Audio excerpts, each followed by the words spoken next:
and welcome back to the channel. My name is Anaya and I'm Samantha's older sister, and today I'll be helping her to introduce her discussion on eye stylization. It's important that we understand that different parts of the eye can be emphasized or excluded in order to create a unique visual appeal. The main parts of the outer eye are the pupil, iris, sclera, which is also called the eye whites, eyelids, eyelashes, and the lacrimal caruncle, which is also called the pink flesh, in the corner of the eye. Realistic stylizations often have all or most of these eye components, while the cartoonish styles emphasize only a few eye elements and leave out some of the others. Now we'll hear from Samantha for the rest of the video. Thanks, Anaya. Let's go through a visual example of the variety in eye stylization. I look at eye stylization as a sum of 5 elements: anatomy, lighting, texture, proportion, and shape. After spending some time examining the intricacies of eye stylization, I've learned that the unique combination and application of these elements through simplification, exaggeration, and accuracy is what leads to unique stylizations. For example, even though various stylizations may all have a pupil for the eyes, the lighting quality and presence or absence of texture makes a drastic difference in visual aesthetic and variety. Like my sister said, it's important that we understand different parts of the eye can be emphasized or excluded in order to create a unique visual appeal. If we want to make an eye look super realistic, we can simply be intentional about including most of all the eye's natural anatomy in our design.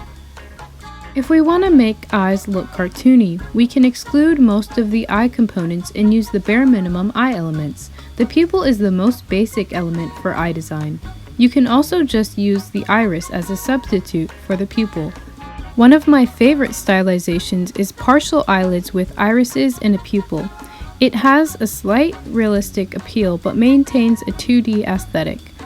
Lighting is another big factor in determining your eye stylization, but you don't have to use it.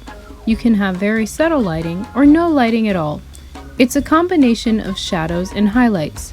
You can play around with the depth and color of the shadows and highlights to get different aesthetics. The saturation of your character's eyes can be faded to create a very lifeless and surreal look, or it can have bright and vibrant colors to indicate wonder and excitement. Another thing to keep in mind is that shadows and highlights can either be soft or hard, meaning that there can be a gradient of color used to make smooth transitions between the base color of the lighting, or the lighting can be made of only the base color and its lightest and darkest values. Using texturized brushes for the lighting is another great way to explore variety.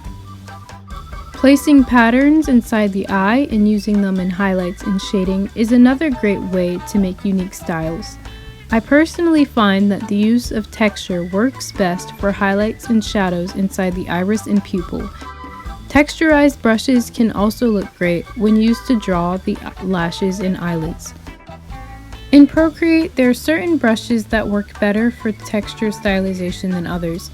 I personally like to use the ink bleed brush if I want texture on my eye outline and lashes, and I use the softer charcoal brushes like the chalk brush for eye shadows and highlights.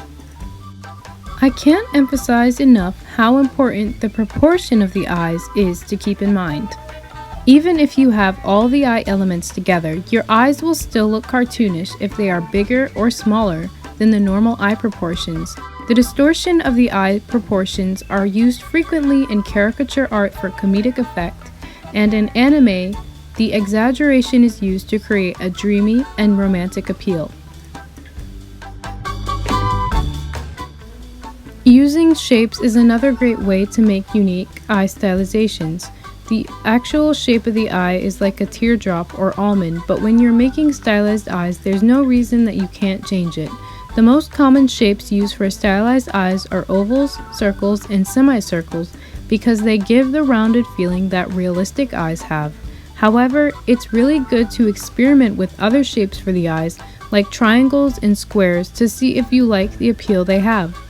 You can even use more bizarre shapes like stars and hearts. If you are still not comfortable with realistic character design, I only recommend using geometric shapes if you want to create a cartoony stylization. Hey, it's Anaya again. That's all for today. If you want to support my sister, be sure to like, subscribe, and leave a comment below. Dream big, live bold, and keep on creating. See you next time.